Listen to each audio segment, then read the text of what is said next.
desenvolvimento infantil. O que esperar em cada fase? É sempre importante também olhar os marcos do desenvolvimento infantil, que a gente cresce muito ouvindo que cada criança tem seu tempo, assim, tem, né? Mas dentro desses marcos. A gente não precisa de brinquedo caro. A criança se desenvolve no dia a dia, é na interação diária. Então é ali você conversando com o seu bebê desde pequeno, né? Mesmo que ele não te responda, ele tá entendendo o que você tá falando. Como que esse excesso de tela pode atrapalhar no desenvolvimento dessa criança, né? A gente vê também crianças muito irritadas, tão novinhas, estressadas. Mais o Natcast no ar. Se você já está nos assistindo, já curta esse podcast, já compartilha. Se você ainda não é inscrito aqui no nosso canal, se inscrevam para vocês ficarem aí ligadinhos em todos os nossos conteúdos. E hoje vamos falar sobre desenvolvimento infantil, o que esperar em cada fase. E para estar falando um pouquinho sobre esse assunto aqui comigo no podcast de hoje, eu estou com a doutora Tainá Paiva, ela que é pediatra e neonatologista. Também estou aqui com a Juliana Dourado, ela que é psicopedagoga e neuroeducadora. Gratidão por vocês estarem aqui, né, no Natcast, por a gente falar, né, sobre esse tema aí, desenvolvimento infantil, o que esperar em cada fase. E para a gente iniciar, gostaria que vocês se apresentassem, né? Ju, se apresente aí para o pessoal de casa. Posso chamar de Ju, né? Pode, claro. Se apresente aí para o pessoal de casa, fale um pouquinho de você, um pouquinho do seu trabalho. Elas estão aqui um pouquinho nervosas a primeira vez, mas daqui a pouco se solta, né? Bom, na verdade, minha primeira formação é em letras. Eu fiz letras na USP e eu era professora, dei aula para todos os ciclos, assim, criança, adolescente, adulto. E aí, procurando me especializar, achei a psicopedagogia, me apaixonei. Aí eu falei assim, gente, é isso que eu quero estudar, é isso que eu quero fazer. Então, eu fiz, né, a psicopedagogia, depois neuroeducação aplicadas à educação e aprendizagem, neurociências aplicadas à educação e aprendizagem, e hoje eu trabalho com crianças e adolescentes que têm alguma dificuldade de aprendizagem, independentemente de algum transtorno ou não, né? Às vezes a gente fala desse atendimento e pensam que é só para quem tem TDAH, autismo, mas não, né? Crianças que estão com algum tipo de dificuldade na aprendizagem, no desenvolvimento. E você sempre quis, Ju, ou foi ao longo aí, né, da sua jornada que você falou, foi letras, né? Que você iniciou, que você falou, não, eu quero ir para essa área da psicopedagogia. Na verdade, não, assim, eu comecei a fazer estágio na educação na letras, e aí eu falei, tô gostando, né, essa parte de ensinar e estar nesse contato com as crianças e com os adolescentes, mas quando de fato eu fiz o estágio da psicopedagogia, que aí eu realmente fui atuar enquanto psicopedagoga, que eu falei assim, não, me achei, me encontrei, é isso que eu quero, porque eu gosto muito desse contato com aquela criança individualmente, né, com aquele adolescente de forma individual, olhando para cada um, né, porque por mais que você prepare uma aula e tente, né, claro, ter um olhar individualizado para cada um, ali, né, comigo eu realmente preparo cada sessão para a dificuldade de cada um, porque às vezes a sua dificuldade é a mesma que a dela, mas o seu perfil é outro, o seu histórico é outro, né? Então eu vou ter outro tipo de abordagem, por mais que a dificuldade seja a mesma. Então a vida que foi me levando, eu fui me encontrando e agora me encaixei. Doutora, se apresente também aí para o pessoal de casa, fale um pouquinho sobre você, sobre o seu trabalho. Meu nome é Tainá, sou pediatra e neonatologista, sou formada pela Faculdade do Triângulo Mineiro, né, a UFTM, e fiz as residências pediatria e neonatologia aqui na Unifesp. Trabalho em 2 maternidades aqui em São Paulo, tenho consultório e, assim, na verdade, o consultório não era nem a minha opção principal no começo, né, foi mais por requisição de pacientes na maternidade, sempre perguntavam, gostavam do meu atendimento. Eu gosto muito de UTI neonatal, de bebês Uhum. pequenininhos, de prematuros. Mas aí, com o tempo, resolvi testar, né? Começar o consultório e gostei bastante. Adoro acompanhar as famílias, gosto de ver o desenvolvimento desde recém-nascido até ficar ali adolescente. A gente cria um vínculo muito gostoso, né? Eu brinco com os meus pacientes que eles viram minha família. Porque Sim. a gente conversa diariamente, eu quero saber de tudo, não só de doença, mas de vitórias, né, ao longo da vida deles, que é muito gostoso acompanhar. Legal. Ô, doutor, e você sempre quis ser médica, sempre quis trabalhar aí nessa área da pediatria?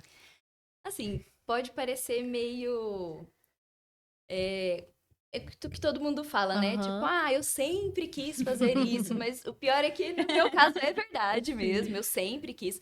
Meu pai mesmo fala que eu desde pequenininho não conseguia nem falar a palavra, mas eu falava, não, eu vou ser pedatra, pedatra. Então, assim, eu sempre quis mesmo. Durante a faculdade eu até tentei abrir os olhos para outras especialidades, mas não, meu caminho mesmo é pediatria, são os pequenininhos, eu amo de paixão mesmo. Ô, doutor, e hoje existe aí algum teste, alguma tabela que faz com as crianças para aí acompanhar o desenvolvimento, né, Uhum. infantil para ver se essa criança está tendo um desenvolvimento saudável? Sim, a gente tem, assim, na prática clínica, muitas tabelas, né? Eu gosto muito de usar duas tabelas, que são tabelas de triagem, na verdade, Uhum. para a gente ver se a criança tem algum risco de. Então, eu uso muito a tabela do Denver, que é o Denver 2, né? Que ele vê 4 áreas do desenvolvimento da criança. Então, nós temos o motor fino, o motor grosseiro, a área de linguagem e pessoal social. Então, rotineiramente, toda consulta eu aplico essa tabela, e se a gente percebe que a criança tem algum risco de atraso em determinada área, ou a gente faz um retorno precoce e vê se a criança atingiu aquele risco de atraso, ou se realmente é um atraso ali, né? Então, Uhum. daí a gente encaminha para ver o que dá para a gente fazer para ajudar essa criança.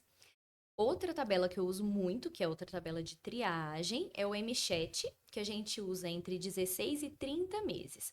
Essa tabela ela é uma triagem para TEA, então é uma tabela para a gente avaliar o risco de transtorno do espectro autista.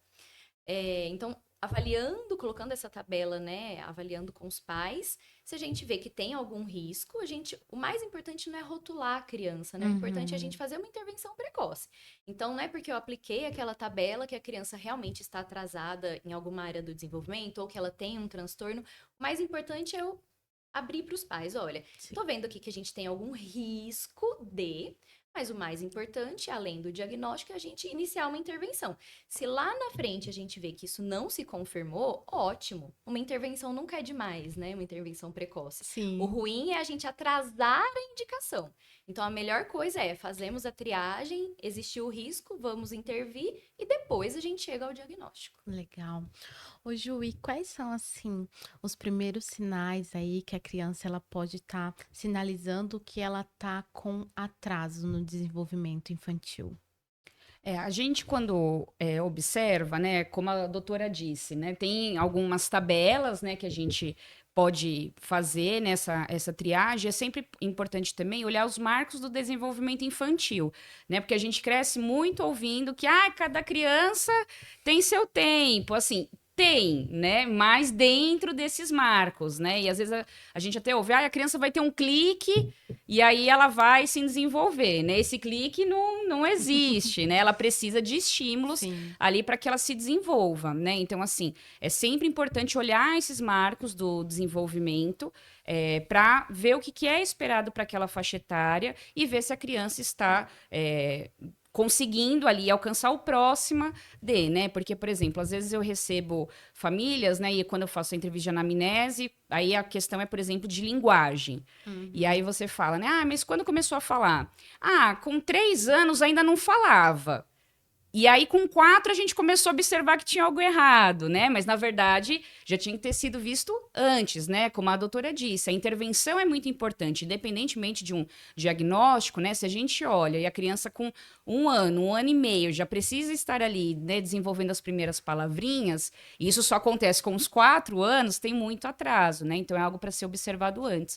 Então, é sempre importante observar esses marcos, até para também não exigir algo que a criança ainda não está na idade de. né? Uma coisa que eu vejo bastante também é em relação à letra cursiva, por exemplo, dessa escrita da criança, né?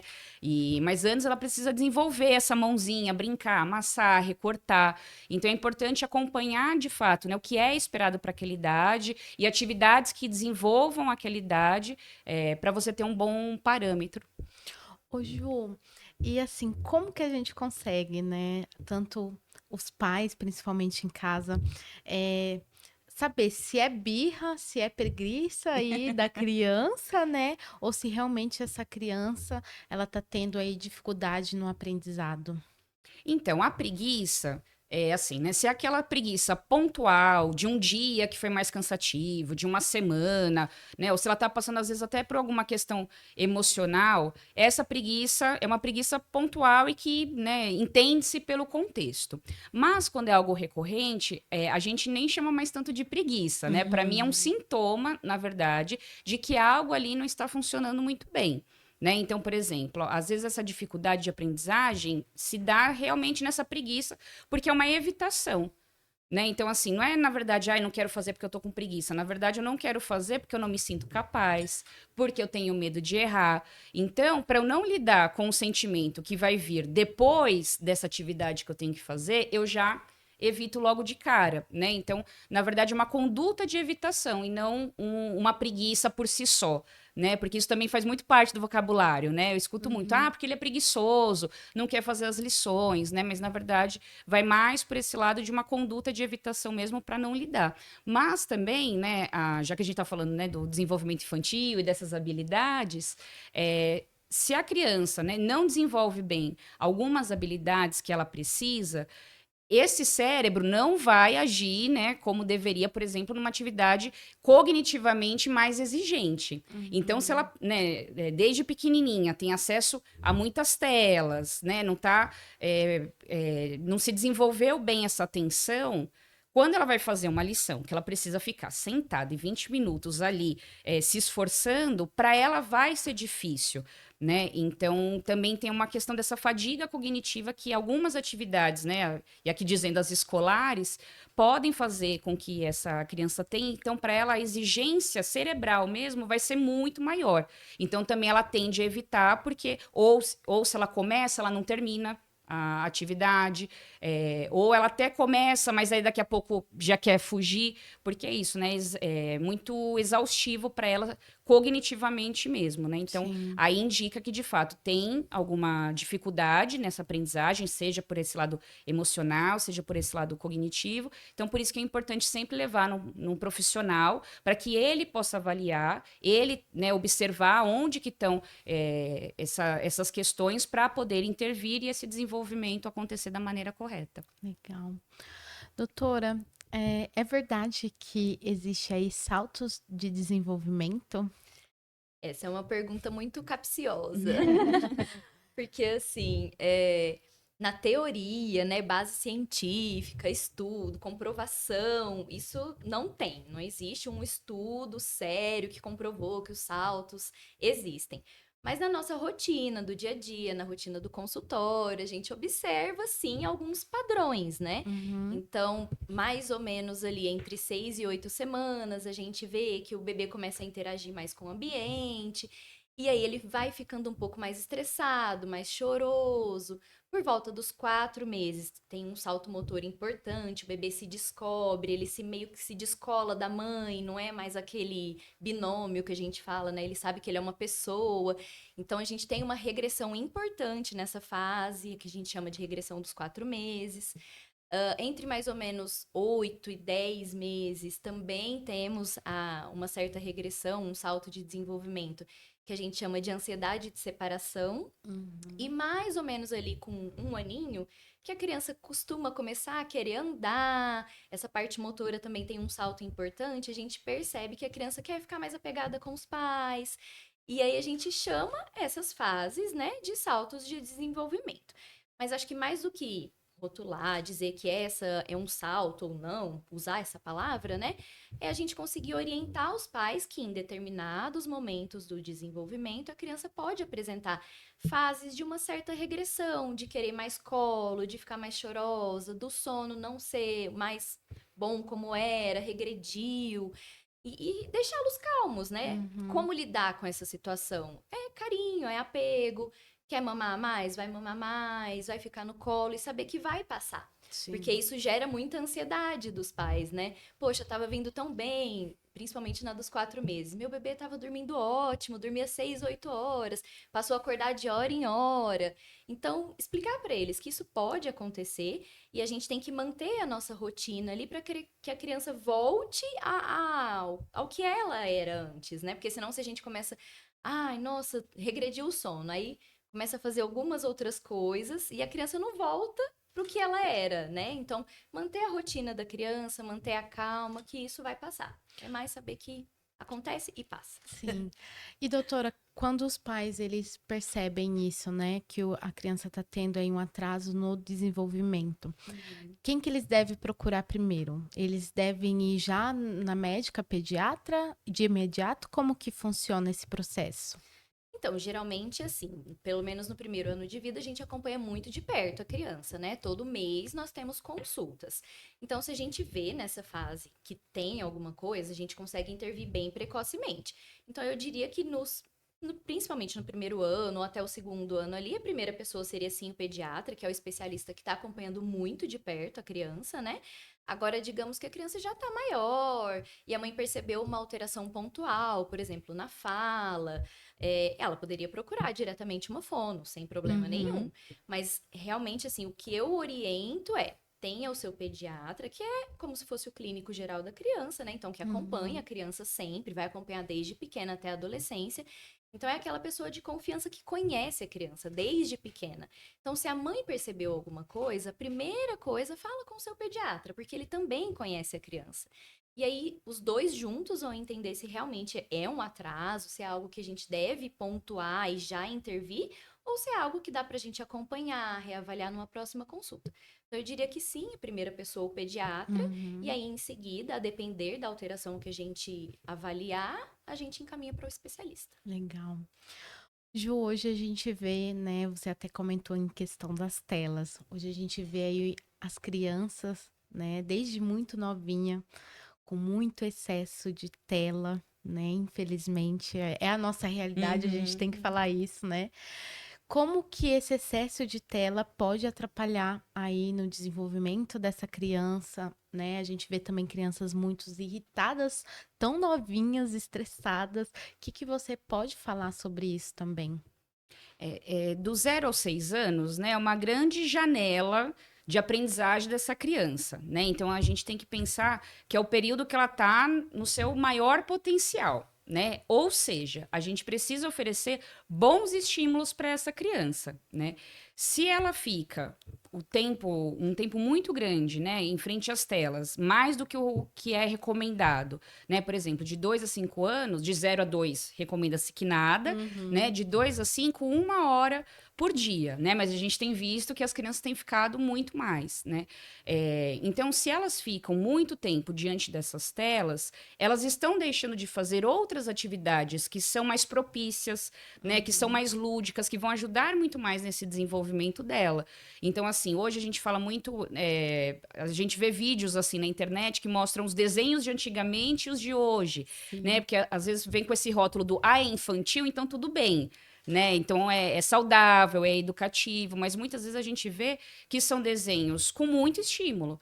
Né? Então, as cores são muito fortes, a música é muito alta, as ações são muito rápidas, muda de cena muito rápido de uma para outra, né? Então, isso estimula muito o cérebro, né? Vai acelerando. E aí, essa criança que estaria ali numa janela de oportunidade enorme, né, de aprender de focar, de ela conseguir se regular, de ir melhorando a memória dela, no acesso liberado dessas telas, esse processo é dificultado. Né? Então, assim, aí a gente vê depois muito mais para frente, às vezes aparecer as dificuldades escolares que a gente estava comentando por isso, porque essas habilidades não foram consolidadas, né, anteriormente, e aí, claro, depois, com o passar do tempo, e a exigência, né, que a vida vai tendo para essa criança, num geral, você vê que ela não consegue sustentar essa atenção, que a memória está fragilizada, que muitas vezes a linguagem também não é adequada para a idade, a escolaridade que ela está, porque ela não teve essa base, né, dessas habilidades consolidadas. Então, assim, a gente pede muito cuidado mesmo, né, para os pais, porque é um período muito sensível para o bem e para o mal. Né? Então, a gente tem que oferecer o máximo de estímulos benéficos para essa criança. Né? Então, assim, às vezes a gente quer sair, então a gente dá um tablet ali para essa criança assistir enquanto a gente come. Né? Eu entendo que a criança é agitada, ela quer mexer, aí você tá com um garfo aqui na boca e segurando a criança. Né? Mas, às vezes, levar uma bolsinha com atividades que essa criança gosta, papel, canetinha, lápis de cor, né? Com joguinhos, que hoje tem vários joguinhos que são pequenos, justamente para isso, para você colocar na bolsa.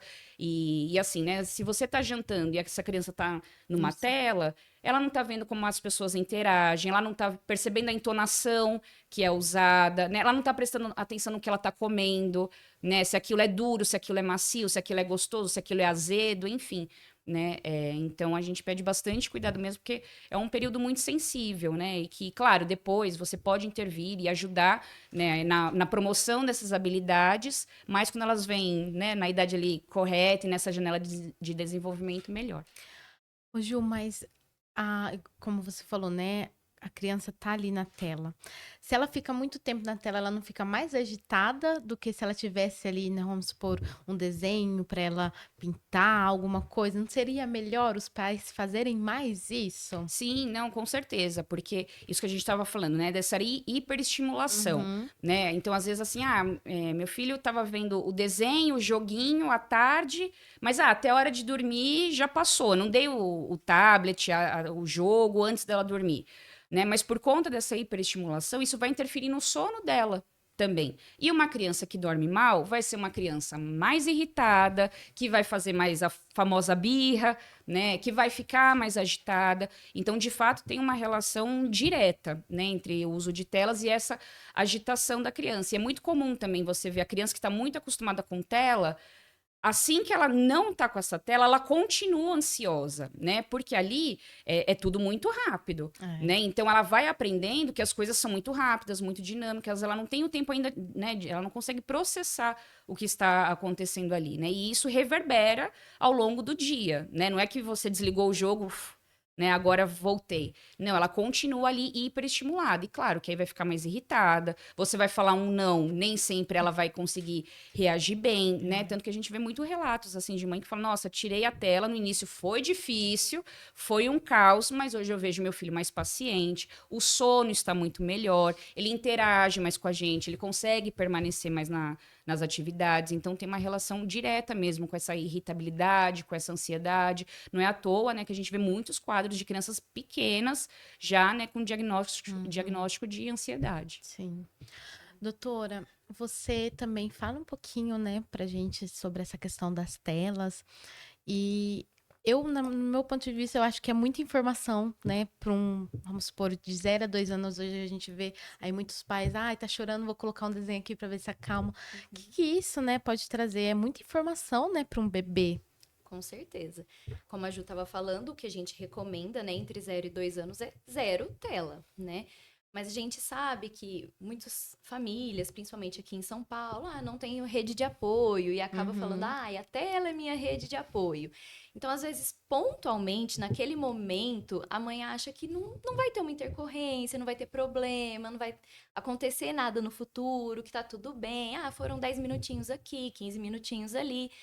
Mas a gente sabe, como a Ju falou, que no futuro isso vai sim dar algum problema. E não só num futuro muito distante, no sono, na ansiedade. Então a gente percebe mesmo crianças, bebês pequenos que não falam ainda, não dormem direito, choram muito. E aí a gente não os pais, né, não conseguem associar com essa questão da tela, mas existe sim essa associação.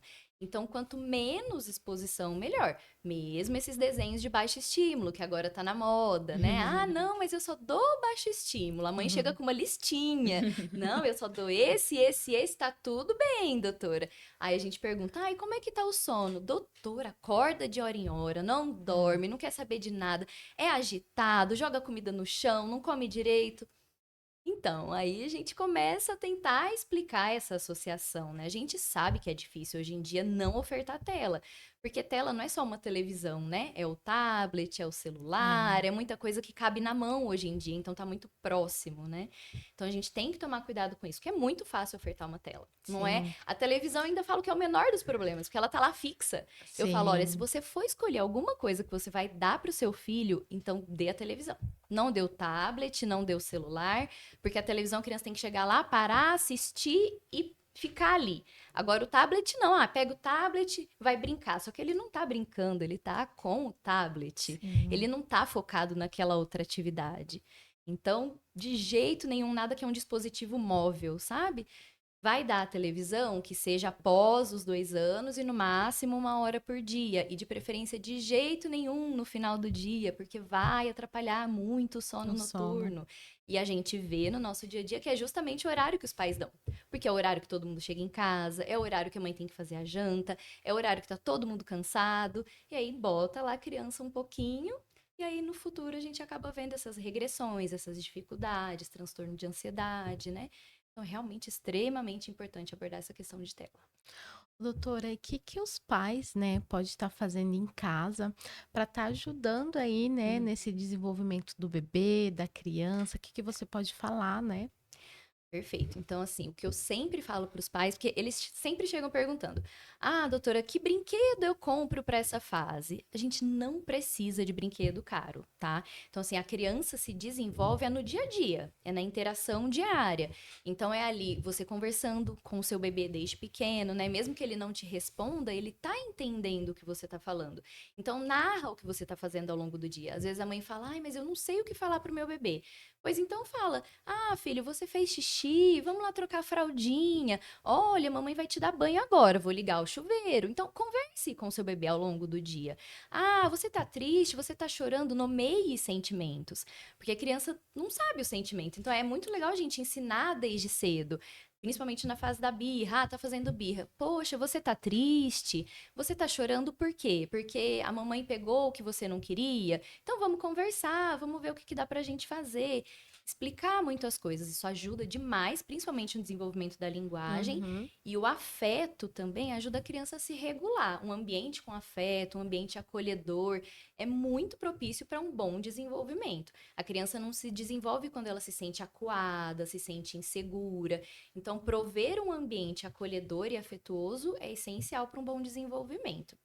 Além disso, brincadeiras básicas, brincadeiras de chão mesmo, sentar no chão com a criança, rasgar papel, desenhar, brincadeiras simples A assim, tinta, sabe? né? Sim, tinta, massinha, Tupperware, qualquer coisa, gente, coisas que façam barulho, enfim, interação diária mesmo com a criança, sabe?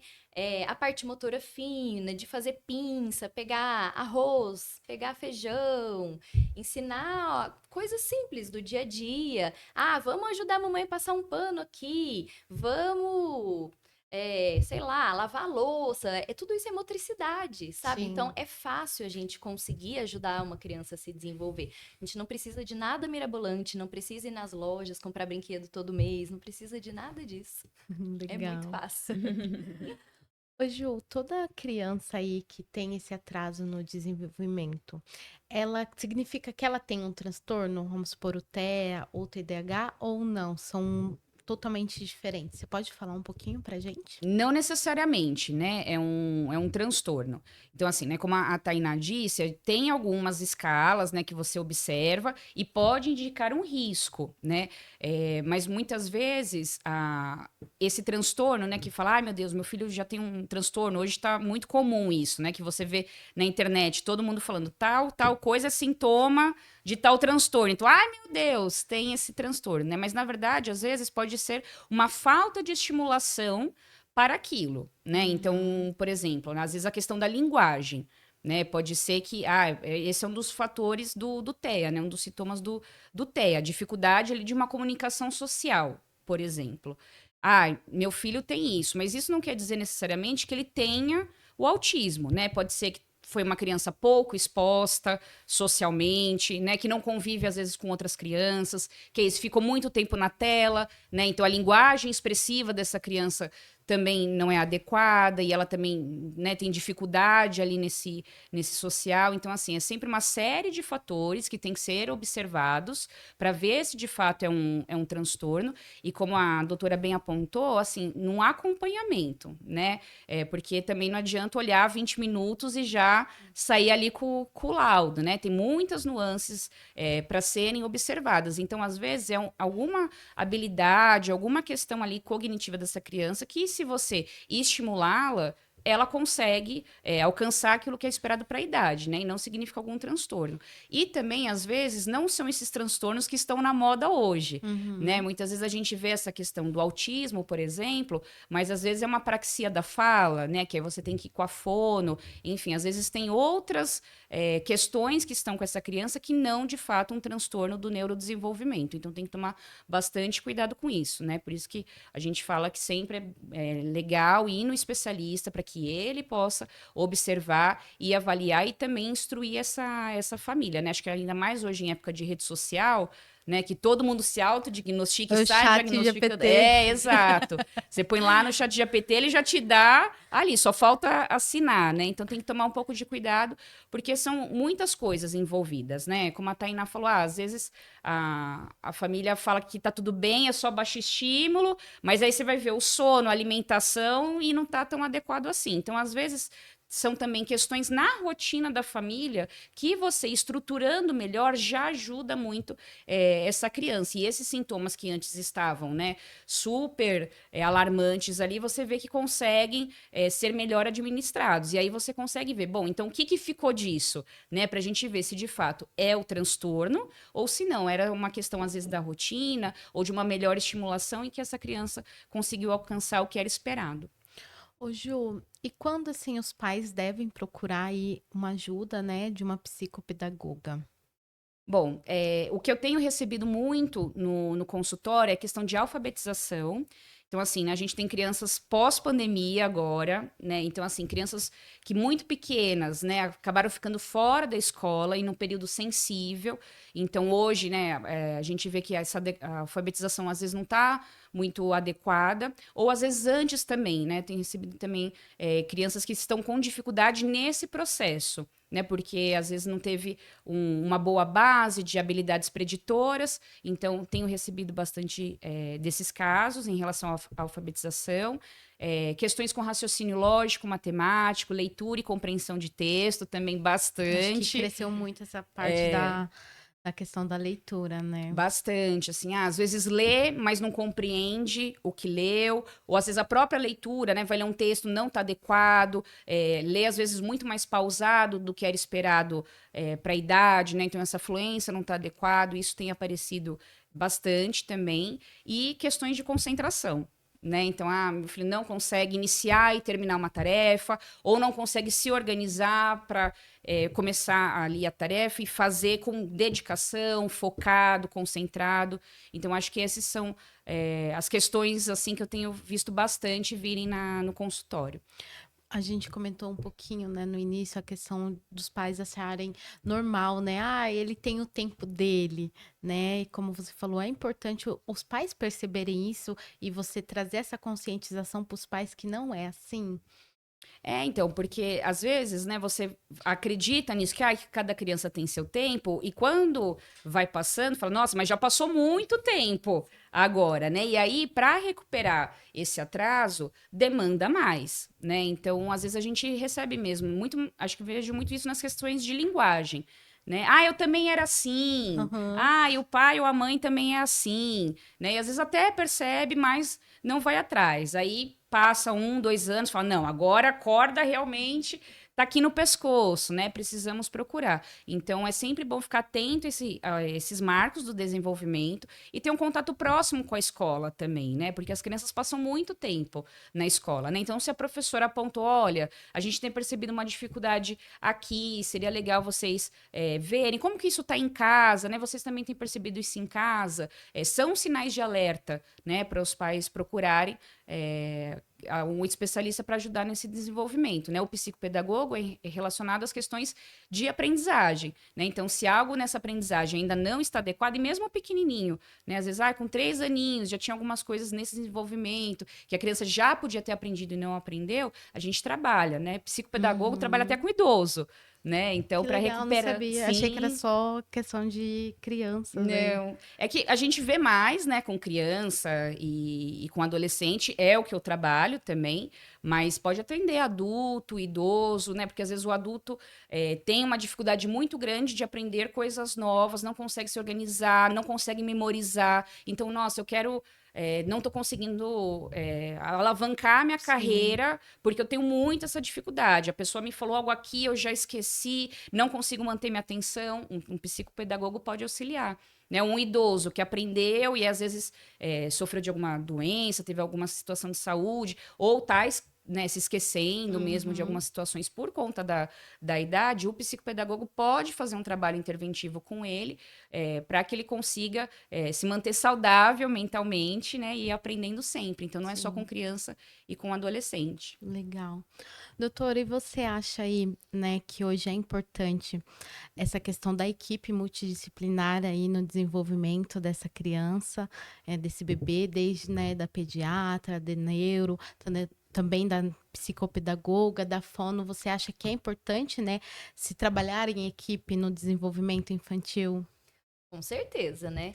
Hoje a gente vê muito difundida essas clínicas multidisciplinares, é muito legal. Porque é a questão da intervenção precoce, né? Então, uma coisa acaba puxando a outra. Então, percebi um atraso de fala, então daí eu já vou encaminhar para fono. Mas aí, porque ele não fala muito bem, ele já não interage muito socialmente. Sim. Aí vamos para psicóloga. Aí vamos ver se não tem alguma questão neurológica. Ele não fala tão bem, é neurológico.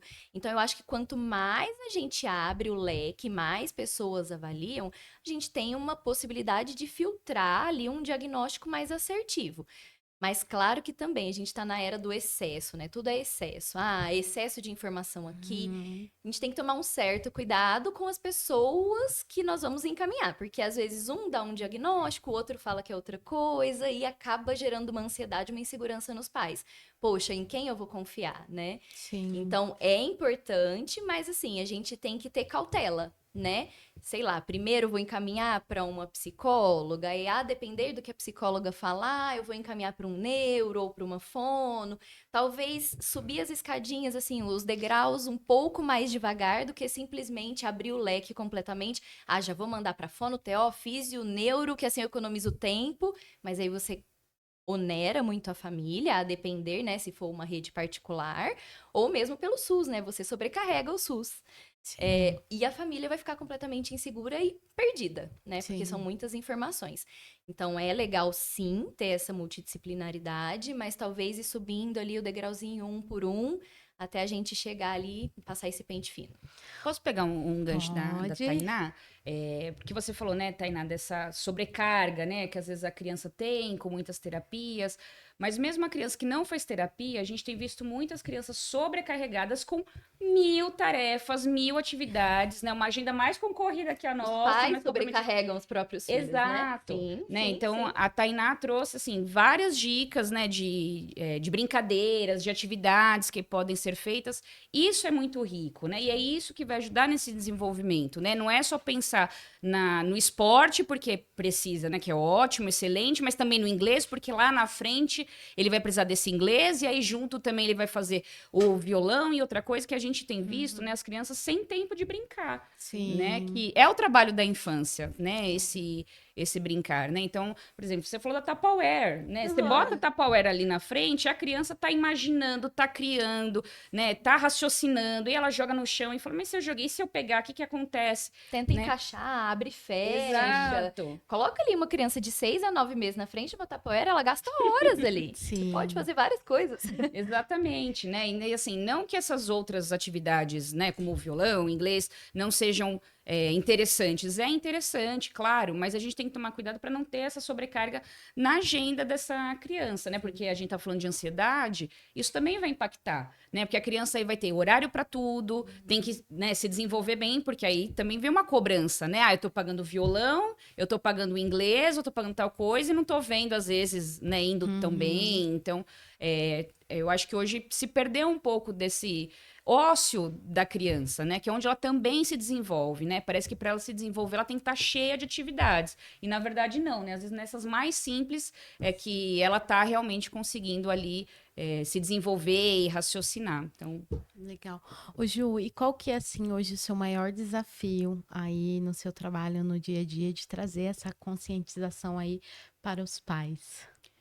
eu acho que o mais difícil é o que a gente está conversando aqui, assim também, né? Dessa rotina corrida de todo mundo, dessa falta de rede de apoio, né? Então, às vezes, a gente ouve mesmo, deixei ali na TV porque eu precisava fazer a janta e tava, né? Eu já tinha dado outras atividades, não estava indo. Então, eu acho que esse é o mais difícil hoje, assim, né? Ajudar as famílias a se organizarem nessa rotina para que ela seja voltada de fato para a criança, né, que não tenha tanto acesso às telas, mas que caiba dentro dessa rotina doida que todo mundo tem. Ainda mais uma cidade aqui como São Paulo, né, que é trânsito, é tudo muito longe, né, os pais trabalham muito o dia todo. Então, acho que essa é a maior dificuldade, assim, porque muitas vezes os pais até sabem o que Uhum. fazer, né, mas tem dificuldade na aplicação, né? Então, a Sim. gente fala, também não precisa mudar tudo de uma vida vez, né? A é. partir de amanhã, nova rotina 100% nessa casa, mas aos pouquinhos,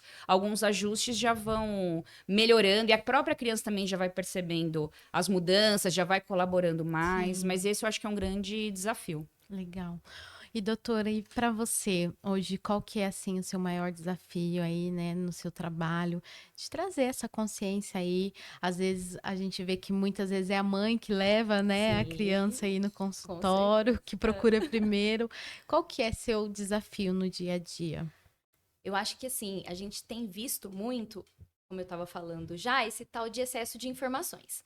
Então, Uhum, daí a família, eu acho que tem atraso na fala. Então, daí ela já entra no Instagram, olha o Instagram, olha o chat GPT, olha o TikTok, olha, enfim, todas as uhum, informações, aí liga pra vizinha, liga pra prima, e cada um fala uma coisa. Então, eles já chegam muito ansiosos, já chegam com inúmeros diagnósticos, e aí fica difícil pra gente, como profissional, filtrar e falar: não, olha, calma, vamos lá, vamos conversar. Porque eles já chegam, não, eu tenho certeza que meu filho tem isso. Então, é difícil a gente conseguir quebrar essa situação e falar: olha, não, vem cá, vamos devagar, vamos pensar junto, vamos esperar um pouquinho.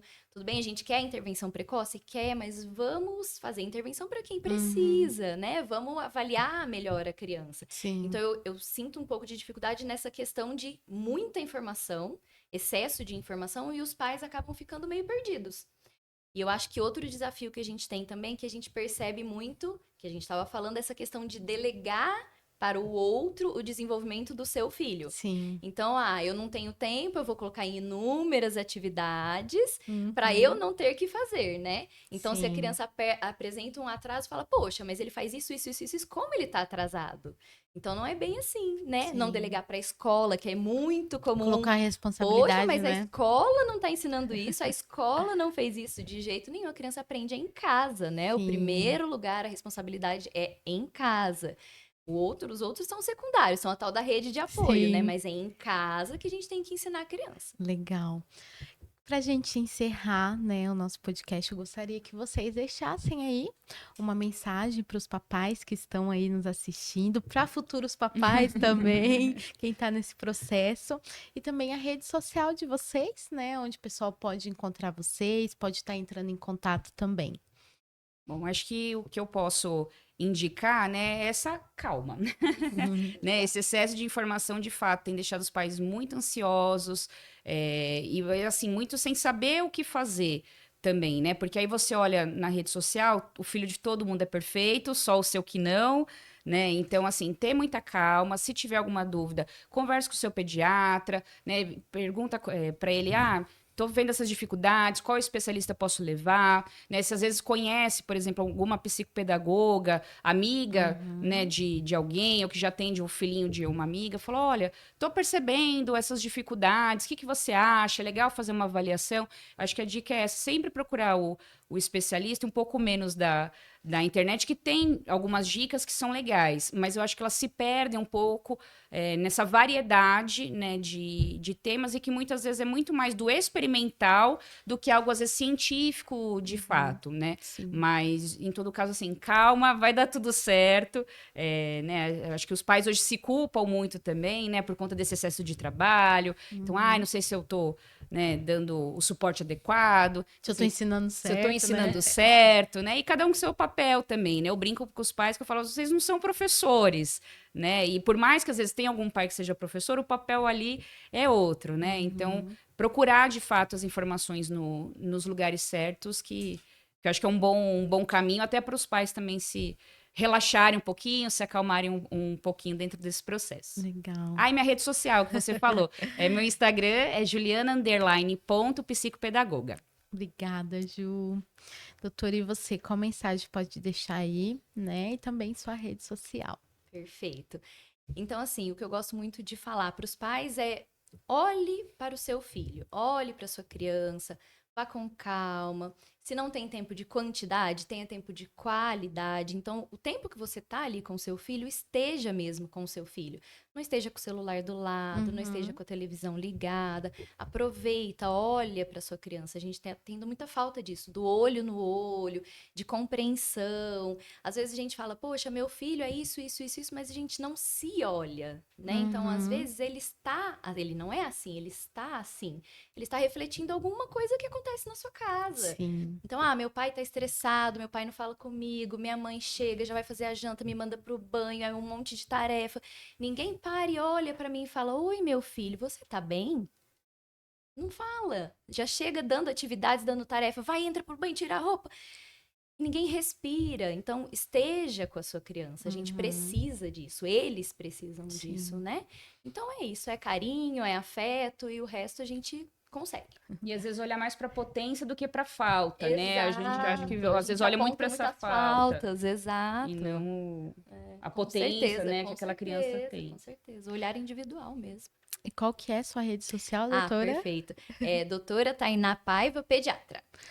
Meninas, quero agradecer, né, vocês por estarem Obrigada, aqui no foi Natcast. Até ficou nervosa. Ai, meu Deus, deu certo.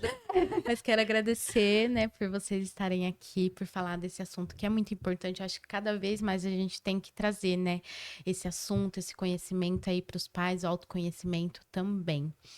E se Obrigada. você chegou até o final desse episódio e ainda não curtiu, curta, deixe o seu comentário aqui embaixo, o que vocês acharam do podcast de hoje.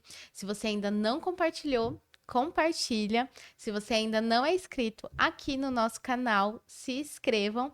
Eu espero vocês no próximo Natcast.